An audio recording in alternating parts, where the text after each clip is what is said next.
বন্ধুরা, আজ আমি একটি তামিল হরর মুভি এক্সপ্লেন করব, যেখানে একজন কুলদেবী আছেন, পাশাপাশি একটি ভয়ঙ্কর আত্মাও রয়েছে যে তার প্রতিশোধ নিতে চায়। আমাদের অভিনেত্রী অর্থাৎ প্রধান চরিত্র কি এই বিপদ থেকে বাঁচতে পারবেন, নাকি অন্য কিছু ঘটবে, তা ভিডিওটি দেখলেই জানতে পারবেন। তো চলুন আর বেশি বকবক না করে আজকের এই মুভির এক্সপ্লেনেশন শুরু করা যাক। গল্পে শুরু হয় চেন্নাই থেকে। মিত্রা নামের একজন আর্কিটেক্টকে দেখানো হয়, যে একটি নির্মাণাধীন সাইডে কাজ করছিল। আজ তাকে একটি মন্দির ভেঙে ফেলার কাজ সম্পন্ন করতে হয়েছিল, যা সে সফলভাবে করিয়েও নাই। অন্যদিকে মিত্রার নিজের শহরে তার বাবা অ্যাডভোকেট রত্নমকে দেখানো যায়। তাকে বেশ চিন্তিত দেখাচ্ছিল এবং তিনি মিত্রাকে বারবার কল করার চেষ্টা করছিলেন, কিন্তু মিত্রা কাজে ব্যস্ত থাকায় ফোন ধরতে পারছিল না। কিছুক্ষণ পর তিনি বাড়ির উদ্দেশ্যে রওনা হন এবং পথে এক অদ্ভুত ঘটনা ঘটে। ওপর থেকে তার উপরে একটি বরফের কোণা এসে পড়ে।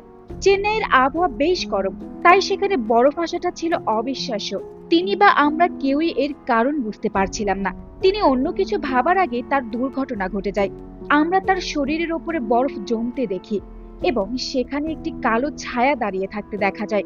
এরপর গল্পের সময় কয়েক মাস এগিয়ে যায়। আমরা চেন্নাইয়ের একজন বিল্ডার ভেল মুরগানকে দেখতে পাই। মিত্রা তার কোম্পানিতে কাজ করে এবং শুরুতে দেখানো হয় সেই সাইটের কন্ট্রাক্টটি তাদের কাছেই ছিল। ভেল মুরগান তার জুনিয়র বিনায়ককে মন্দিরের সাইটের কাজ কতদূর হয়েছে তা জিজ্ঞাসা করেন। বিনায়ক জানায় যে মিত্রার বাবা মারা যাওয়ার পর থেকে সে আর অফিসে আসছে না। এ কথা শুনে ভেল মুরগান তাকে দ্রুত কাজ শেষ করার নির্দেশ দেন। এরপর আমরা মিত্রাকে দেখতে পাই, যে তার বাবার দুঃস্বপ্নের কারণে ঠিকমতো ঘুমাতে পারছে না। এই দুঃস্বপ্নগুলো তাকে ইদানিং প্রায় খুব আতঙ্কিত করছে। স্বপ্নে সে তার বাবাকে একটি বনের মধ্যে অত্যন্ত রাগান্বিত এবং অস্থির অবস্থায় দেখে। বাবার হঠাৎ চলে যাওয়ার পর থেকে মিত্রা মানসিকভাবে বেশ ভেঙে পড়েছে। সে এখন কারো সাথে তেমন কথাও বলে না, এমনকি ঘর থেকেও বের হয় না। সারাদিন চুপচাপ নিজের ঘরে একাকী বসে থাকে। মিত্রার মা তার এই অবস্থা দেখে খুব চিন্তিত। তিনি তাকে বোঝানোর এবং মাঝে মাঝে বকাঝকা করারও চেষ্টা করেন, কিন্তু মিত্রা কারো কথাই শুনতে চায় না। বোঝা যায় সে তার বাবার খুব কাছের ছিল। মিত্রার ছোট বোন মীরা, যে আইটি প্রফেশনে আছে, সে তার মাকে আশ্বস্ত করে বলে যে মিত্রাকে কিছুটা সময় দিলে সে হয়তো ধীরে ধীরে ঠিক হয়ে যাবে। তবে তার মা মনে করেন মিত্রা নিজেকে মানসিকভাবে আরো ক্ষতিগ্রস্ত করছে। মিত্রার এক বন্ধু শালিনী, যে চেন্নাইতে একটি নিউজ চ্যানেলে কাজ করে, তার সাথে দেখা করতে আসে। শালিনী তাকে বোঝানোর চেষ্টা করে যে মিত্রা যদি নিজেকে তার বাবার মৃত্যুর জন্য দোষী মনে করে তবে সেটা ঠিক নয়। শালিনী জানায় যে দুর্ঘটনার পর তার বাবাকে হাসপাতালে নিতে অনেক দেরি হয়ে গিয়েছিল এবং তার অবস্থা খুবই আশঙ্কাজনক ছিল, তাই তাকে বাঁচানো সম্ভব ছিল না। মিত্রা তাকে তার দুঃস্বপ্নের কথা বলে, যেখানে সে নিজেকে এবং তার বাবাকে বনের মধ্যে পথ হারিয়ে ফেলতে দেখে। কিন্তু শালিনী এটিকে কেবল মনের ভ্রম এবং অর্থহীন কল্পনা বলে উড়িয়ে দেয়। এরপর বিনিয়োগ মিত্রাকে ফোন করে মন্দিরের কনস্ট্রাকশন সাইটের কাজের বিষয়ে জানতে চাইলে মিত্রা জানায় যে সে চাকরি ছেড়ে দেবে। ঠিক তখনই দৃশ্যটি পরিবর্তিত হয় এবং একটি নির্মাণাধীন ভবনের উপরে একজন কর্মীকে দেখা যায়। হঠাৎ সেই কর্মীটি ভবন থেকে নিচে লাফ দিয়ে আত্মহত্যা করে। তার মরাদেহের পাশেই সেই রহস্যময় কালো ছায়াকে আবার দেখা যায়, যা ভিডিও শুরুতে দৃশ্যমান ছিল। এখন ভেল মুরগান মিত্রার বাড়িতে যান তাকে ফিরে আসার জন্য অনুরোধ করতে। ভেল মুরগান আসলে মিত্রার বাবা এবং মার কলেজের বন্ধু ছিলেন। ভেল মুরগান মিত্রাকে জিজ্ঞাসা করেন যে কেন সে কাজ ছেড়ে দিয়েছেন। মিত্রা জানায় যে সে যখন থেকে মন্দিরটি ভেঙেছে তখন থেকেই তার জীবনে খারাপ সময় শুরু হয়েছে। ভেল মুরগান মিত্রাকে জানান যে ওই মন্দিরটিতে কেউ পুজো করতে আসতো না এবং তারা ওই জায়গা আরো বড় এবং সুন্দর মন্দির বানাচ্ছেন। ভেল মুরগান মিত্রাকে তার কাজে অত্যন্ত দক্ষ বলে প্রশংসা করেন এবং তাকে আবার কাজে ফিরতে অনুরোধ করেন। মিত্রা ভেল মুরগানের কথা মেনে নেয় এবং ফিরে আসে। পরবর্তী দৃশ্যে দেখা যায় মিত্রা চেন্নাইতে তার নতুন কাজে ফিরেছে। বিনায়ক তাকে একটি গেস্ট হাউসে থাকার জন্য বলেন। সেখানে মারিয়া নামক এক মেয়ে থাকে। মারিয়া মিত্রাকে খুব একটা পছন্দ করেন না, কিন্তু মিত্রা সেটা গুরুত্ব না দিয়ে তার কাজে মনোযোগ দেয়। ভেল মুরগান মিত্রাকে গেস্ট হাউসে দেখে আনন্দিত হন এবং তাকে তার কাজে উৎসাহিত করেন। তিনি জানান যে আমেরিকার একটি কোম্পানির সাথে তাদের মন্দিরের কাজ নিয়ে চুক্তি হতে পারে এবং এর জন্য মিত্রার দক্ষতা অত্যন্ত জরুরি। মিত্রা তার কাছে ব্যস্ত হয়ে পড়ে এবং বিনায়ক তাকে জানান যে সাইটে কিছু কাজ বাকি আছে, যা তাকে দেখে আসতে হবে। মিত্রা প্রথমে যেতে রাজি হয় না, কারণ অনেক রাত হয়ে গিয়েছিল। কিন্তু বিনায়ক তাকে অনুরোধ করেন এবং মিত্রা রাজি হয়ে যায়। সাইটে যাওয়ার পথে মিত্রা ড্রাইভার তাকে জানায় যে তার স্ত্রী হসপিটালে ভর্তি এবং তার সাহায্যের প্রয়োজন। মিত্রা তাকে যাওয়ার জন্য অনুমতি দেয় আর সে নিজেই সাইটের দিকে এগোতে থাকে। মিত্রা সাইটে গিয়ে কন্ট্রাক্টরের সাথে কথা বলে এবং বুঝতে পারে যে কাঁচামালের দাম বেড়ে যাওয়ার কারণে কাজের খরচও বেড়ে গেছে। সে বিষয়টি ভেলমুরগানকে জানানোর কথা বলে। মিত্রা তার কাজ শেষ করে ফিরে যাওয়ার জন্য প্রস্তুতি নেয়। তাদের দুইজনের মধ্যে কথোপকথন চলার সময় হঠাৎ বিল্ডিং থেকে একজন শ্রমিক পড়ে যায়। কন্ট্রাক্টর জানান যে এমন ঘটনা আগেও ঘটেছে এবং তিনি মিত্রাকে সেখান থেকে চলে যেতে বলেন, কারণ পুলিশ শীঘ্রই চলে আসবে। মিত্রা তার ড্রাইভারকে ফোন করে, কিন্তু ড্রাইভারের স্ত্রীর শরীর খারাপ থাকায় সে আসতে পারবে না বলে জানায়। পরে শালিনী তাকে দ্রুত আসতে বলে। মিত্রা একটি বাস স্টপে অপেক্ষার সময় একটি ছায়া দেখতে পায়, কিন্তু পুলিশের গাড়ি আসতেই সেটি গায়েব হয়ে যায়। পুলিশ অফিসার রিয়াজ মনে করেন যে নির্মাণাধীন ভবনের মৃত্যুগুলো কেবল দুর্ঘটনা নয়, বরং এর পেছনে অন্য কোনো রহস্য আছে। তবে তার ঊর্ধ্বতন কর্মকর্তা এটিকে গুরুত্ব না দিয়ে তাকে সময় নষ্ট না করতে বলেন এবং এই কেসটিকে বন্ধ করতে বলেন। এখন রিয়াজ এই ঘটনায় কিছুটা হতাশ হয়ে পড়েন এবং এরই মধ্যেই সেখানে শালিনী আসেন, যার পুলিশ স্টেশনে কিছু কাজ ছিল। তিনি রিয়াজের সাথে কথা বলেন আর ভবিষ্যতে ওই কেস সংক্রান্ত কাজের জন্য তার নাম্বারও নিয়ে নেন। এদিকে আমরা মিত্রাকে গেস্ট হাউসে দেখি, যিনি নিজের জন্য খাবার তৈরি করতে যাচ্ছিলেন। তিনি মারিয়াকেও জিজ্ঞেস করেন, কিন্তু মারিয়া আবারও অহংকারের সাথে তাকে মানা করে দেন, অর্থাৎ তিনি খাবার খেতে চান না। যাই হোক, মিত্রা নিজের খাবার তৈরি করে তার বোন মীরার সাথে কথা বলতে শুরু করেন। মীরা কথার মাঝে জানান যে আজকাল মা খুব অদ্ভুত আচরণ করছেন, তার মনে হচ্ছে বাবা তাদের আশেপাশেই আছেন। এটি শুনে মিত্রাও কিছুটা চিন্তিত হয়ে পড়েন। এখন তিনি নিজের ঘরে যান আর আমরা বাড়িতে এক মহিলার ছায়া দেখতে পাই। পরের দৃশ্যে আমরা অফিসে একটি মিটিং দেখি, যেখানে সবাই উপস্থিত ছিলেন। ক্লায়েন্ট চেয়েছিলেন যে অতিরিক্ত লাভের জন্য তার সম্পত্তির উপরে যে হাউজিং সাইটটি তৈরি হচ্ছে সেখানে আরো একটি টাওয়ার তৈরি করা হোক, যার জন্য তারা মন্দির, জিম, পার্ক এবং ক্লাব হাউসের জায়গাটি ব্যবহার করবেন।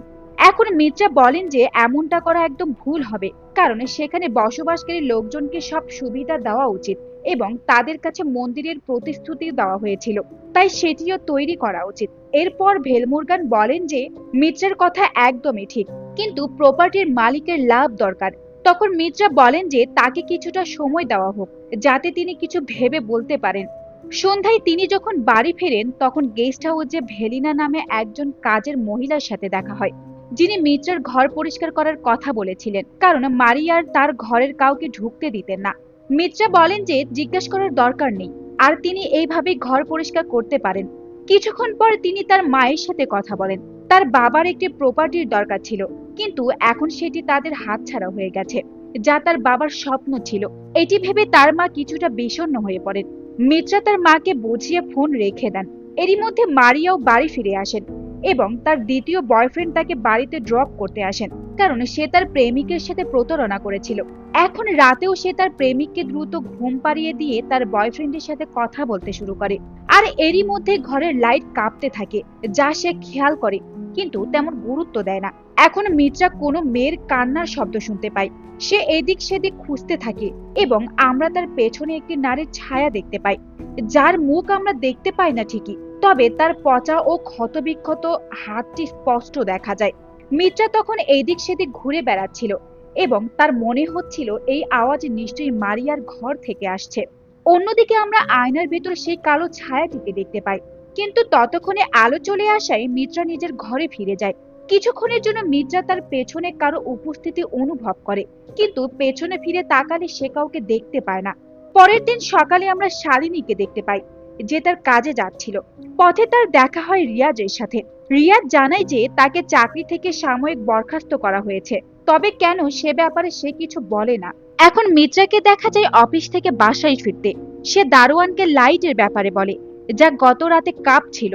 দারোয়ান জানায় যে সে ইলেকট্রিশিয়ানকে ডেকেছে। এখানে দারোয়ান একটি মরা বিড়ালও ঘর থেকে বের করেছিল এবং বলছিল যে এখানে এসে বিড়ালগুলো মারা যাচ্ছে এবং এটি দ্বিতীয় ঘটনা। রাতে মিত্রা তার মায়ের সাথে কথা বলে ঘুমোতে যাচ্ছিল, তখন মারিয়ার সাথে তার দেখা হয়। মারিয়ার কপালে আঘাতের চিহ্ন ছিল মিত্রা এ নিয়ে জানতে চাইলে মারিয়া জানায় যে সে আলমারির সাথে ধাক্কা খেয়েছে, তবে সে তখনও বেশ উদ্ধতভাবে কথা বলছিল এবং মিত্রাকে তার নিজের কাজে মনোযোগ দিতে বলে। সে আরো বলে যে তার সাথে যা ঘটেছে তা মিত্রার সমস্যা নয়। রাতে মিত্রা কিছু কাজ করছিল এবং তার টিমের কাছ থেকে মন্দিরের পুরনো নকশাগুলো চেয়ে পাঠায়, কারণ সেগুলো তখন তার কাছে ছিল না। এদিকে ঘরের বাইরে থেকে এক বৃদ্ধ লোক যাচ্ছিলেন, যিনি জানালার কাছে একটি কালো ছায়া দেখতে পান। তবে তিনি বিষয়টি গুরুত্ব দেন না এবং দারোয়ান তাকে সেখান থেকে সরিয়ে দেয়। দারোয়ান নিজেও জানালা দিয়ে কিছু দেখতে পাচ্ছিল না। এখন আমরা ঘরে কারো অস্তিত্ব অনুভব করি, যা এদিক সেদিক ঘুরে বেড়াচ্ছিল এবং মারিয়ার রুমে প্রবেশ করে। মারিয়া যে ঘুমোচ্ছিল সে হঠাৎ উঠে দাঁড়িয়ে পড়ে এবং নিজের মাথায় দেয়ালে ঠুকতে শুরু করে। ঠিক একই সময় আমরা মিত্রার ঘরে তাকে ঘুমানো অবস্থায় দেখতে পাই, যার পাশে একটি মেয়ে আসে, কিন্তু সে হঠাৎ অদৃশ্য হয়ে যায়। এরপর মিত্রা অফিসের জন্য তৈরি হয়ে বের হতে যাওয়ার সময় মারিয়ার রুমের চাবিগুলো দেখতে পায়। মারিয়া সাধারণত তার আগে অফিসের জন্য বেরিয়ে যেত, কিন্তু আজ সে বের হয়নি।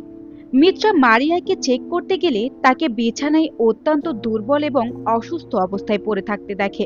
অবাক করার মতো বিষয় হলো মারিয়ার মাথায় আঘাতের চিহ্নও ছিল। পূর্বের ঘটনা অনুযায়ী কোনো এক অদৃশ্য অশুভ শক্তি তাকে নিয়ন্ত্রণ করে তার মাথা বারবার দেয়ালে ঠুকে দিয়েছিল। মিত্রার সাথে সাথে একজন ডক্টরকে ডেকে পাঠান। ডাক্তার মারিয়াকে পরীক্ষা করে বলেন যে সম্ভবত সে স্লিপিং ওয়ার্কিং বা ঘুমের মধ্যে হাঁটার সমস্যায় ভুগছেন এবং সে বেশ দুর্বল হয়ে পড়েছে। মিত্রা এরপর মারিয়ার খুব যত্ন নিতে শুরু করেন।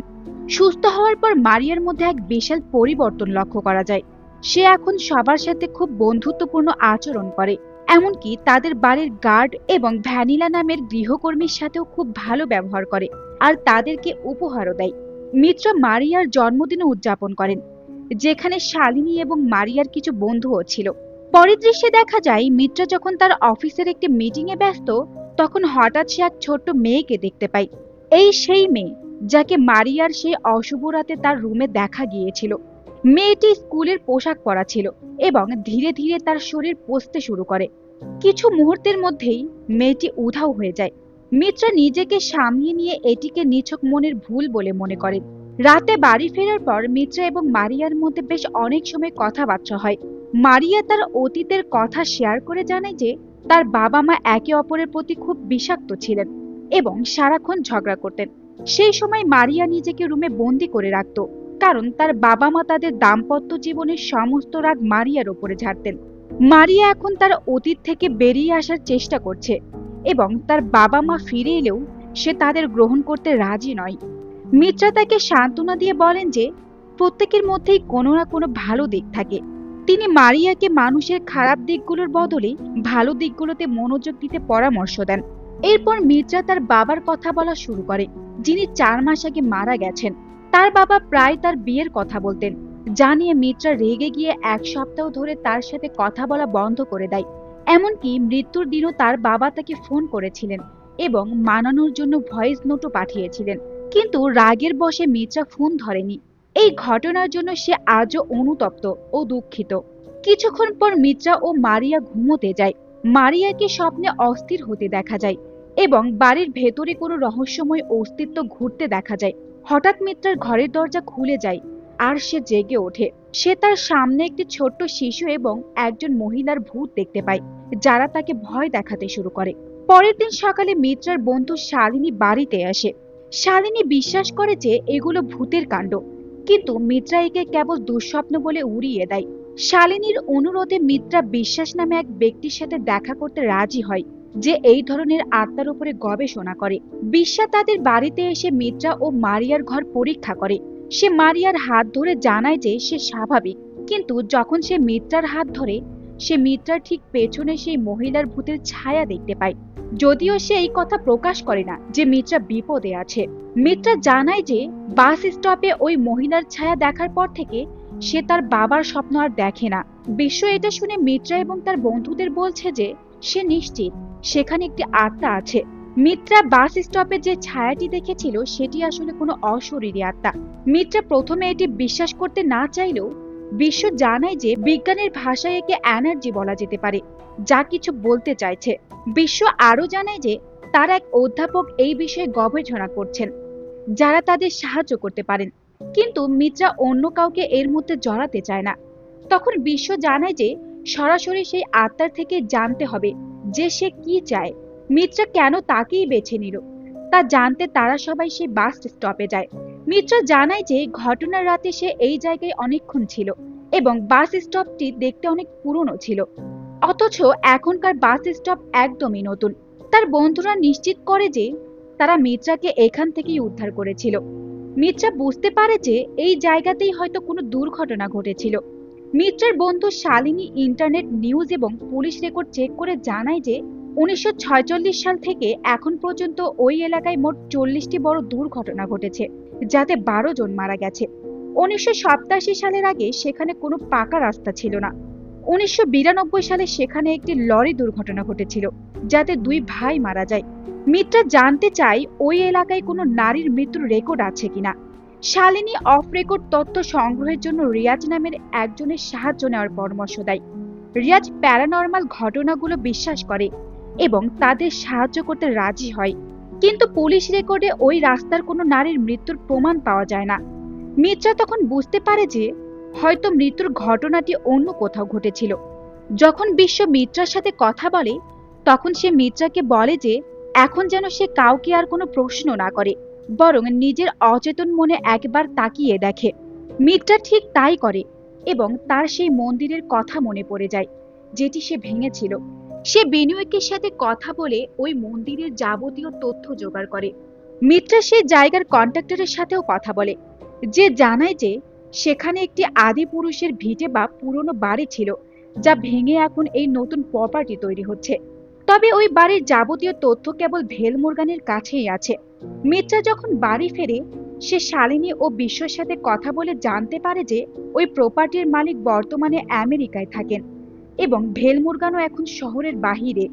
বিশ্ব তার প্রফেসরের সাথে দেখা করার কথা বলে এবং শালিনী আধ্যাত্মিক সাহায্যের কথা তোলে, কিন্তু মিত্রা এইসবে একদমই বিশ্বাস নেই। তার বাবা ভগবানকে খুব মানতেন, তার সত্ত্বেও তার সাথে অন্যায় হয়েছে। বিশ্ব তাকে বোঝায় যে সবসময় যে খারাপই হবে তা নয়, কারণ একদিন তো সবাইকেই চলে যেতে হবে। সে মনে করে মিত্রার জীবন দর্শন কিছুটা ত্রুটিপূর্ণ। কথার মাঝে বিশ্ব মিত্রার হাত ধরে এবং মিত্রা তখন বিশ্বের মধ্যে নিজের বাবাকে দেখতে পায়। তার বাবার পেছনে সেই রহস্যময় মহিলা দাঁড়িয়েছিলেন। তার বাবা তাকে জিজ্ঞেস করেন কেন সে কাউকে বিশ্বাস করে না। হঠাৎই মিত্রার হাতে একটি ক্ষত চিহ্ন ফুটে ওঠে, যা দেখে বিশ্ব ধারণা করে যে ওই মহিলার সাথে মিত্রার বাবার নিশ্চয়ই কোনো যোগসূত্র ছিল। পরের দৃশ্যে মিত্রা তার বাবার ব্রিফকেস চেক করে 2টি ভাইয়ের ছবি পায়, যারা 1992 সালে একটি দুর্ঘটনায় মারা গিয়েছিলেন। ছবির পেছনে রয়্যাল স্টুডিও লেখা দেখে রিয়াজ ও শালিনী সেখানে যায়। স্টুডিওর মালিক জানায় যে ছবিটি হয়তো তার বাবা তুলেছিলেন, তবে তিনি একটি গুরুত্বপূর্ণ তথ্য দেন। সেদিন কেবল ওই 2 ভাই নয়, বরং তাদের মৃতদেহ দেখে বড় ভাইয়ের হার্ট অ্যাটাকও হয়ে মৃত্যু হয়েছিল। পরের দিন মিত্রা ভেলমুরগানের সঙ্গে কথা বলেন। ভেলমুরগান সদ্যই বাড়ি ফিরেছেন। মিত্রা তাকে জিজ্ঞেস করেন বাড়িটার ব্যাপারে। ভেলমুরগান বলেন বাড়ির মালিক এখন আমেরিকায় থাকেন। তিনি বলেন তার বাবা এটি কোনো এক মহিলার কাছ থেকে কিনেছিলেন এবং মিত্রের বাড়ির সামনের মন্দিরটি বাড়িটি কেনার আগে থেকেই ওখানে ছিল। ভেলমুরগান মিত্রাকে আরো জানান যে বাড়িটি কেনার কিছুদিন বাদেই তার বাবা হার্ট অ্যাটাকে মারা যান। মিত্রা বাড়ি ফিরে আসে এবং এই ব্যাপারে রিয়াজ ও শালিনীর সাথে কথা বলে। রিয়াজ ও মিত্রা বুঝতে পারে যে ভেলমুরগান যে মহিলার কথা বলছেন এবং যে মহিলা মিত্রাকে বিরক্ত করছেন, তিনি সম্ভবত একই মহিলা। রিয়াজ 1992 সালের একটি কেস সম্পর্কে জানতে পারে, যেখানে মিত্রার বাড়ির মহিলার দুর্ঘটনাও হয়েছে। মিত্রা এবং রিয়াজ এই দুর্ঘটনার জায়গার ব্যাপারে খোঁজ পান। তাদের কুমারান নামের একজন রিটায়ার্ড পুলিশ অফিসারের সাথে কথা বলতে হয়। তারা সেখানে গিয়ে কুমারানকে কিছু প্রশ্ন করে। তখন আসল রহস্য সামনে আসে। কুমারান জানান যে মিত্রার বাড়িটি 3 জন মিলে কোনো এক মহিলার কাছ থেকে কিনেছিলেন। বাড়িটি কেনার কিছুদিন পরেই তারা 3 জন এক দুর্ঘটনায় মারা যান। কুমারান মিত্রাকে জানায় যে ওই মহিলা যার কাছ থেকে বাড়িটি কেনা হয়েছিল, তার স্বামী ছাড়াও অন্য এক লোকের সাথে অবৈধ সম্পর্ক ছিল। ওই মহিলার একটি 12 থেকে 13 বছরের মেয়েও ছিল। ওই মহিলা বাড়িটি বিক্রি করে তার প্রেমিকের সাথে অন্য শহরে চলে যাওয়ার পরিকল্পনা করেছিলেন, কিন্তু বাড়িটি বিক্রি করার পর তার প্রেমিক টাকা নিয়ে পালিয়ে যায়। ওই মহিলা এই দুঃখ সহ্য করতে না পেরে তার নিজের মেয়েকে বিষ খাইয়ে হত্যা করেন এবং নিজে গলায় দড়ি দিয়ে আত্মহত্যা করেন। কুমারন বলেন যে ওই মহিলার কোনো আত্মীয় ছিল না বলে পুলিশ কেস করা সম্ভব হয়নি। ওই মহিলার মৃত্যুর পেছনে দায়ী সেই লোকটি এখনো কোনো শাস্তি পায়নি। তার নাম ছিল রাম। এবং মিত্রা তার বাবার ছবি দেখিয়ে জিজ্ঞাসা করেন যে কুমারন তাকে চেনেন কিনা, কিন্তু কুমারন তার বাবাকে চিনতে পারেননি। এত কিছু জিজ্ঞেস করার পর তারা তিনজন সেখান থেকে চলে যায়। কিন্তু মিত্রা খুব চিন্তিত হয়ে পড়ে যে তাকে যেভাবেই হোক রামকে খুঁজে বের করতেই হবে এবং তার বাবার সাথে এই সবার কি সম্পর্ক তা জানতে হবে। শালিনী বলে যে তার বাবার সাথে এদের কোনো সম্পর্ক নেই এবং রাম এখন জীবিত কিনা বা কোথাও আছে কিনা তা কিভাবে জানা যাবে। তাই শালিনী বলে যে সেই মা ও মেয়ের সাথে কি হয়েছিল তা জেনেই তাদের থেমে যাওয়া উচিত।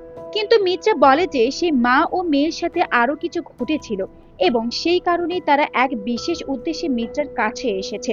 সেই সাথে কনস্ট্রাকশন সাইটে সমস্যা আছে যেখানে ইতিমধ্যে 4 জনের মৃত্যু হয়েছে এবং এখন যদি কিছু করা না হয় তবে আগামী দিনে সেখানে যে পরিবারগুলো থাকবে তাদের সাথেও এমনটাই ঘটবে।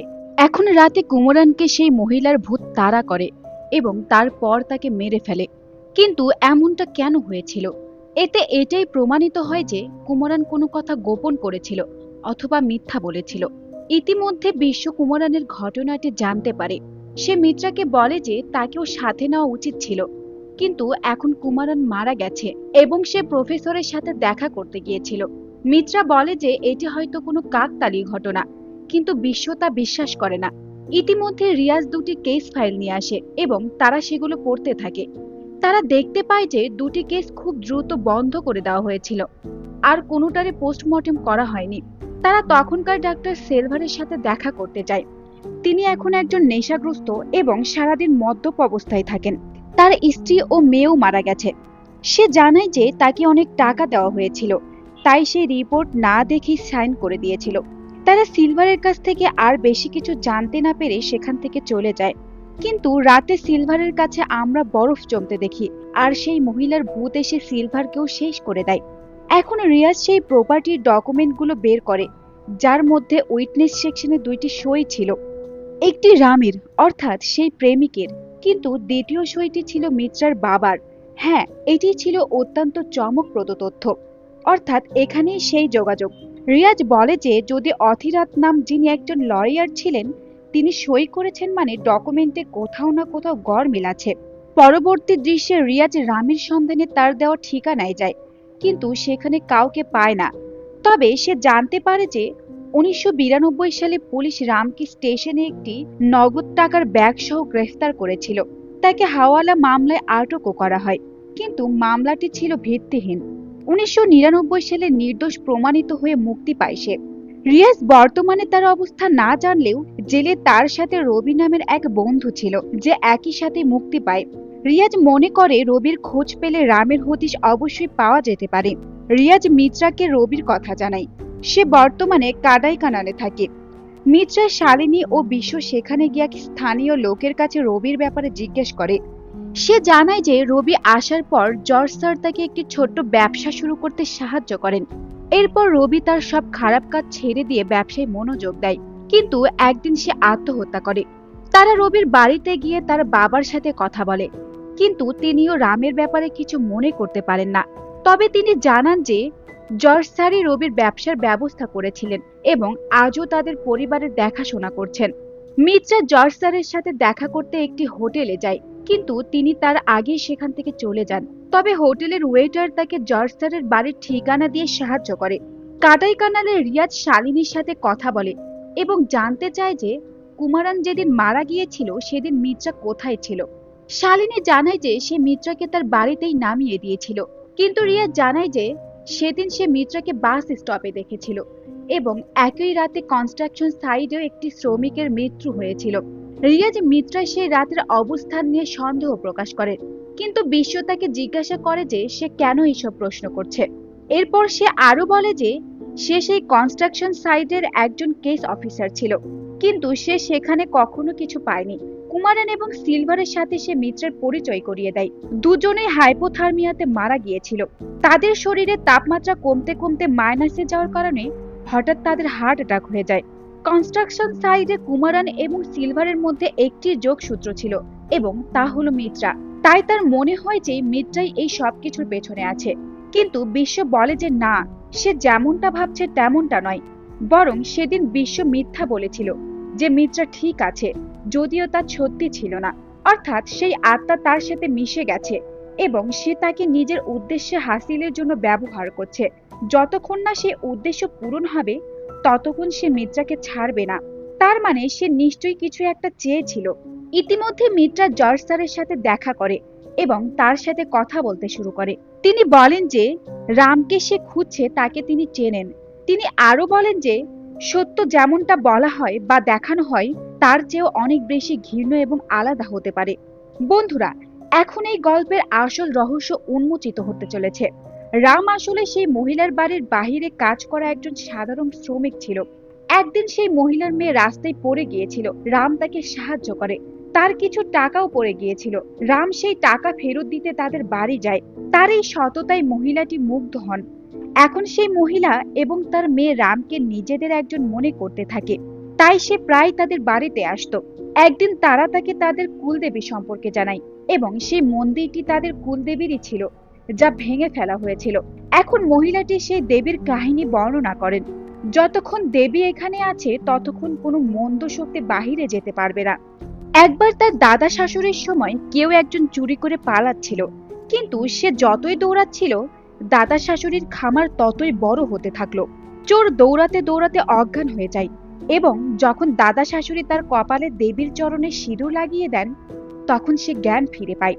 অর্থাৎ সে একটি চক্রের মধ্যে আটকা পড়ে গিয়েছিল। রাম এখন সেই মহিলার এবং তার মেয়েকে দেখাশোনা করতে শুরু করে। মহিলার 3 ভাই তার জমি কেড়ে নেওয়ার জন্য উঠে পড়ে লাগে এবং তাকে ভয় দেখাতে শুরু করে। একদিন রাম মহিলাটিকে প্রস্তাব দেয় যে তারা বিয়ে করবে, যাতে কেউ তাকে আর বিরক্ত করতে না পারে। মহিলাটিও তাকে পছন্দ করতেন, তাই তিনি রাজি হন। কিন্তু এতে কোনো লাভ হয়নি, কারণ এখানে আরো একটি রহস্য রয়ে গিয়েছিল। কেননা রামকে মূলত ওই 3 ভাই মিলেই পাঠিয়েছিল যাতে তাকে ফাঁদে ফেলা যায়। এখন তারা রাম এবং তার মেয়েকে সমাজে অপমানিত করার ভয় দেখিয়ে জোর করে কিছু নথিপত্রে সই নেওয়ার চেষ্টা করে। রাম যখন মেয়েটির মুখ চেপে ধরেছিল তখন শ্বাস আটকে সে মারা যায়। এটি দেখে মেয়েটির মা রাগে চিৎকার করতে শুরু করলো। রাম তার মাথায় আঘাত করে তাকেও মেরে ফেলে।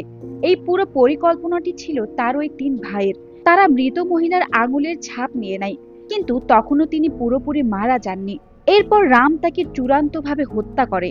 পরবর্তীতে তারা কুমারান এবং ডক্টর সিলভারকে ডাকে। তাদের পরিকল্পনা ছিল দেহগুলোকে বেওয়ারিশ হিসেবে ঘোষণা করা, যাতে কেউ সন্দেহ না করে, কারণ গ্রামের সবাই জানতো যে এই 3 ভাই নিয়মিত মা মেয়েকে হুমকি দিত।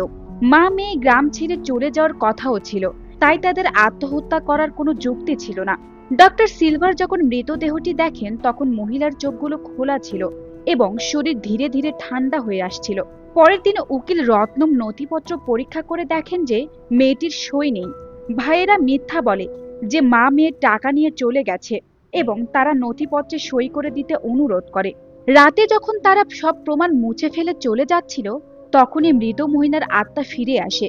সে এক ভাইকে নিজের নিয়ন্ত্রণে নিয়ে রাস্তায় মাঝখানে দাঁড় করিয়ে নেয়। অন্য ভাই তাকে বাঁচাতে গেলে দুজনেই একটি লরির নিচে পড়ে মারা যায়। তৃতীয় ভাইকেও সেই আত্মা শ্বাসরোধ করে মারে, ফলে তার হার্ট অ্যাটাক হয়। এভাবে তাদের নৃশংস অপরাধের বিচার হয়, আর এটাই হলো মূল সত্য।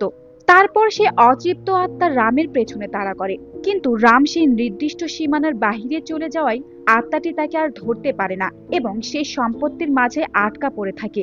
বর্তমানে রিয়াজ একটি চার্জশিট পায়, যেখানে দেখা যায় রাম আর কেউ নয়, সে আসলে জর্জ। এই জর্জের ছদ্মবেশে সবার সামনে ভালো সেজেছিল। মিত্রা যখন জানতে পারে জর্জি তার বাবার খুনি, তখন সে জর্জকে শাস্তি দেওয়ার কথা বলে। জর্জ তখন নিজের দোষ স্বীকার করে নেয় এবং জানায় যে ইতিমধ্যে রবিকেও মেরে ফেলেছে।